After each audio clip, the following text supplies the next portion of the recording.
Welcome to this week's edition of Municipal Monday. Again, these are for AML members who normally would have come together here in Juneau for our February winter meeting, legislative conference, but with the Capitol closed and COVID still out there, it's great to be able to deliver these short messages so that you can keep apprised of legislative issues that might impact your community. My name is Nils Andreasen. I'm the Executive Director here at AML. And this week, I want to focus really quickly on infrastructure. This is something of an infrastructure week as Senate Finance takes up. Today, they heard a discussion about school bond debt reimbursement, school construction and major maintenance, and funding for those programs over time, which actually we've seen decrease actually over the last decade or so. And which is, I know, extremely concerning for our members. And at the same time, there remains an ongoing concern about school bond debt reimbursement and how that will look as we move forward, including with the governor's proposed 50% allocation for this year. Other topics that will come up this week related to infrastructure include the Village Safe Water Program, and how the state's approaching water and wastewater improvements.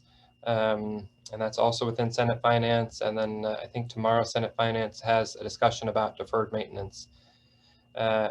All of this contributes to a conversation or presentation we made last week to Senate Finance around Alaska's infrastructure deficit, which we estimate to be right around $21.2 billion. That includes $2.3 billion for deferred maintenance, $2.3 billion or so for school construction and major maintenance, $1.6 billion for rural water and wastewater, and probably the same amount for urban needs. It includes $600 million for port and harbor needs, and potentially as much as 1.9. It includes broadband and community and regional jails. All of these costs add up, and that's just at kind of the state level and that intersection with local governments. And for local governments, we know that their CIP lists include roughly $4 billion in projects over the next 5 or 6 years. And I think we should think about infrastructure and this deficit that we have, not in terms of a total overall price tag. 21.2 billion seems like a big number, especially with a state that's facing a deficit. But the reason to have a big number in front of us and to work through all of these different lists is to really understand and come to grips with what is our plan as a state for moving forward to address our infrastructure gap. Where should the state apply limited resources to its priorities that are consistent with its constitutional and statutory obligations? How do we best leverage federal funds, and what is the state match necessary to maximize federal funding where it can be applied?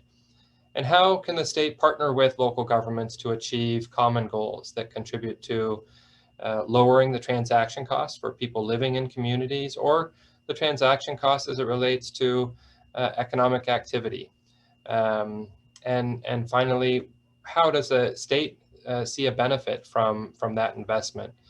We know that if their state had a broad-based tax, it would see very directly economic growth and have its budget tied to that economic activity over time. But without that, where are the incentives for the state to invest into economic or infrastructure that drives economic development? We know that local governments have that as a priority and expect the same from the state. So we know that we've got a big number in front of us. I think the expectation from this legislative session is, to make sure that this stays front and center for legislators and for state agencies, and that through the session we come up with a fiscal policy that can map out how to apply limited resources and identify new resources to meet our infrastructure needs. With that, I encourage all AML members to keep up communication with your legislator. Let them know what's important to you when it comes to your CIP list, your priorities. Thank you for watching this week's segment of Municipal Mondays. I hope you'll join us again next week when we'll take up the issue of the day then. Thanks again, and we look forward to keeping you updated.